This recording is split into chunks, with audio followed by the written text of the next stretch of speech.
ngira nko mubibona kuri screen zanyu uyu munsi mbazaniye inkuru igezweho cyane, ni inkuru iri gutrendinga by'umwihariko yaciye ibintu ku mbuga nkoranyambaga bakunze b'umuziki nyarwanda, by'umwihariko bakunze bahita iwacu Bruce Melodie.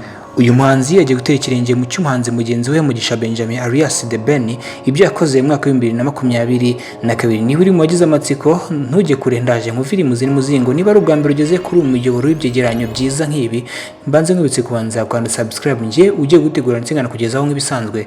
Je m'appelle journaliste G Bruce, ikaze kuri mwese.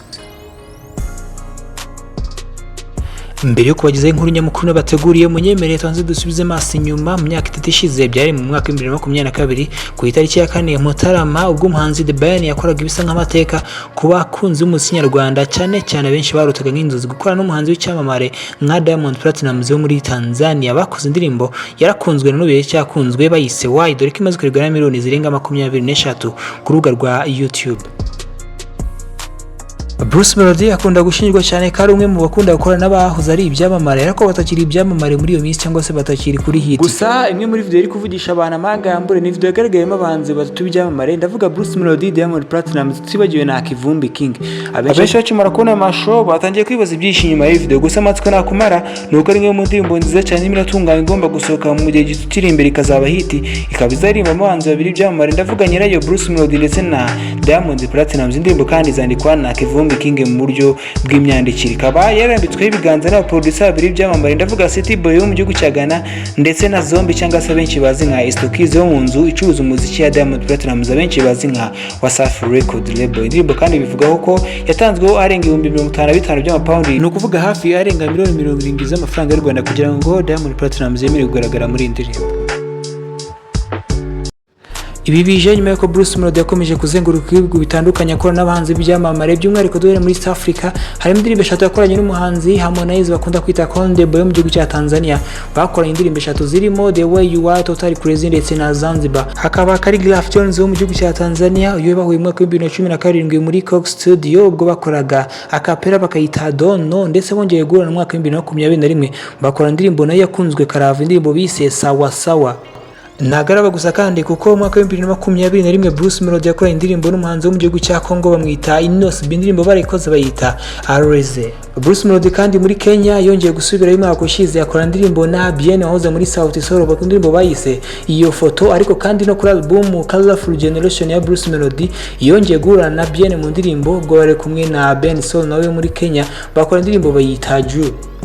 Nk'uko bigaragara Bruce Melodie mu gihugu cya Kenya yarakunzwe cyane n'umwaka ushize, kuko yongeye gusubira mu kwezi kwa Juma akora n'umuhanzi kazi witwa Nadia Mukami bakora indirimbo bayita Kipepeo. Ariko kandi ushobora ko wumvisha ibihugu bitandukanye byo muri East Africa kugira ngo muri Uganda yaratanzwe, ntabwo ariko bimeze, kuko mu myaka 6 nk'uko bigaragara ishize yakoranye n'umuhanzi witwa Shiba Kalonji indirimbo bayita Embelazo. Ariko kandi yanakoranye na Fikfa Mike indirimbo 2 zirimo Deep, yongera no gukora indirimbo nayo yakunzwe cyane yitwa Bon Appetit yasohotse mu myaka 6 ishize. Bruce kandi mu myaka 2 ishize yakoranye n'umuhanzi wo muri gihugu cya Uganda witwa Eddy Kenzo, indirimbo yakunzwe cyane yitwa Ganyola. Mbere yo kuva muri Uganda kandi ntago nagenda nakubwiye ko barimo Palaso, itsinda rya B2C, aba bose bakoranye indirimbo na Bruce Melodie. Kandi yakoranye n'abandi banzi b'ibyamamare muri Afrika barimo itsinda rikomeye ryo muri South Africa bita Black Diamond, bakoze indirimbo bita Nicki Minaj. Yanakoranye kandi na Job yo muri Nigeria, indirimbo bise Beauty on Fire, zombi zasohotse kuri album yise Colorful Generation.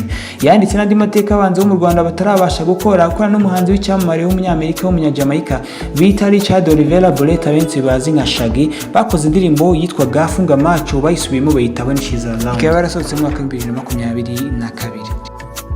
Bitewe n'ubwumvikane buke bwakomeje kuranga abahanzi babiri Theben na Bruce Melodie mu gihe cyashize, abantu bakomeje kwibaza niba koko Bruce Melodie na management ye bataba bagiye kwemera gushora ibya mirenge kugira ngo bakorane n'umuhanzi Diamond Platnumz w'icyamamare nk'ibyo Theben yakoze. Gusa cyo kwishimira ni kimwe nuko Diamond Platnumz ari umwe muhanzi buri wese yakwifuza gukora nawe, haba mu Rwanda ndetse no hanze. Ikindi kandi akaba ari iterambere ry'umuziki nyarwanda.